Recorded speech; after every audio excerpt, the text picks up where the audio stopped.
Cristiano Ronaldooni lagana taphar jira. Torbe dabrirra kaasee miidiyaaleen Portugal Ronaldoon taphachuu diduu akka jiru gabaasaa turan.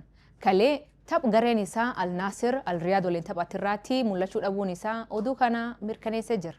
Garuu taphata cimaa guyyaatti paawundi 500 ol argat kana maaltu mufachiis? Akka jedhaniiti Ronaldoon akkaataa Al Nassr geggeeffamaa jiru keessattuu deeggarsa maallaqa isaan argachaa jiranitti gammachuu hin qabu. Al Nassr fi Al Hilal dabalatee gareen kubbaa miilaa 4 Pro Liigii Saudi Arabia keessa jiran fund investmentii mootummaa Saudi Arabiyaan deeggaramu. Jarum kanaatti Newcastle United illee deeggara. Taphataan cimaanii marroo 5 Ballon d'Or mo'atu kunin bara 2022 eegi Manchester United gadhiiseen booda Al Nassr fi taphachuu jalqabe. Taphataa seenaa kubbaa miilaa keessatti galii guddaa argate ta'e Ronaldooni waggaatti paawundi miliyoon 177 argata. Kunin birrii Itoophiyaanii biliyoon 37 ol jechuu. Garuu eegatti deemellee waancaa argachuun itti jabaataa dhufe.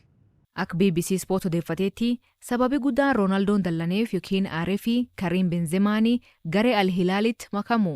Taphataanii sarar fuulduraa Faransaay duraanii fi Ronaldo waliinii Real Madridiif taphachaa akka ture Benzemaanii eegi kontiraaktii Al Ittihad danciteen booda gara Al Hilaal dhufe. Ronaldooni dorgommii waan jaalatuu fi kilaboonni biraa akka jabaatan hin jaalatu jedhu namni haal kanaa sirriitti beeku. Eegii gara Saudi Arabiyaa dhufee taphee Ronaldo maal fakkaata? Eegii Al Nassritti makamee bara 2022 fi 2023 jidduutti goolii 14 galche. Kapteeniin Portugal kunin liigichirratti goolii galchuun sadarkaa olaanaa jira.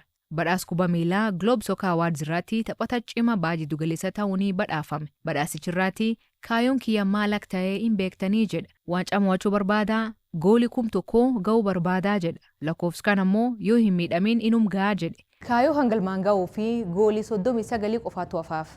Egereen taphataa waggaa 40 kun maal akka ta'u kan waliin argin ta'a.